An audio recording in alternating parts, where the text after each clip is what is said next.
Amiens-Ville, c'est 135 000 habitants dans une agglomération qui en fait 180. Nous sommes une ville sociologiquement plutôt pauvre, donc nous avons besoin de logements sociaux.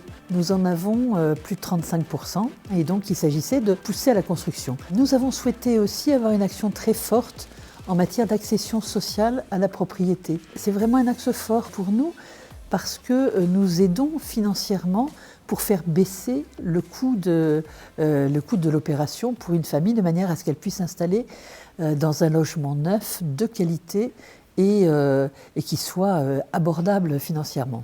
C'est très important qu'on ait des interlocuteurs chez Claisance présents à Amiens, avec lesquels donc, le dialogue est beaucoup plus facile. Les opérateurs de logements sociaux sont des partenaires tout à fait essentiels, bien entendu. Claisance participe à l'attractivité de la ville en mettant un soin particulier dans le choix de l'implantation de ces résidences. On essaye déjà de s'inscrire dans tous les projets d'Amiens Métropole et d'être pas seulement suiviste, mais d'apporter des idées, d'être à leur côté et puis de faire en sorte que ça se réalise vraiment.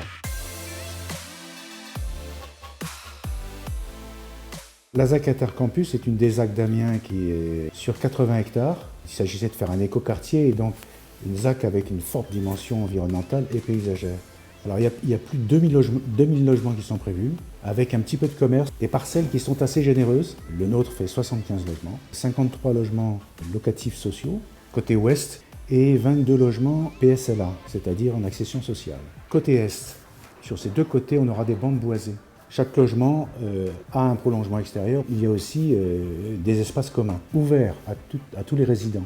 On prolonge le rythme donné par les paysagistes de la ZAC en créant un grand jardin central.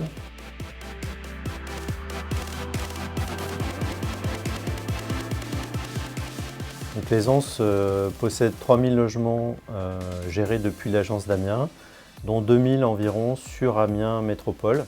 Alors déjà, il y a le patrimoine existant et il nécessite quand même en grande partie soit des démolitions et reconstructions, soit des réhabilitations. Ensuite, il y a son développement avec plusieurs axes, à la fois le locatif aidé, mais aussi l'accession.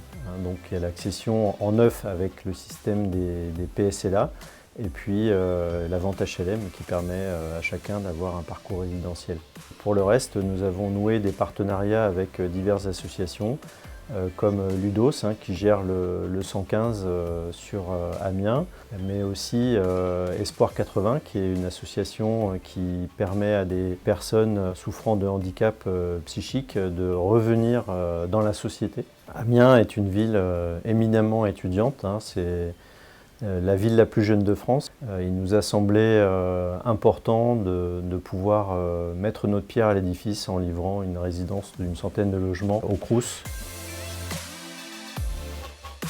Le Crous d'Amiens Picardie est un établissement public administratif qui est chargé de la vie étudiante. Il y a plus de 50 000 étudiants sur la Picardie actuellement, dont 17 000 boursiers. Il nous faut de plus en plus de logements et il nous faut des partenaires pour pouvoir créer du logement.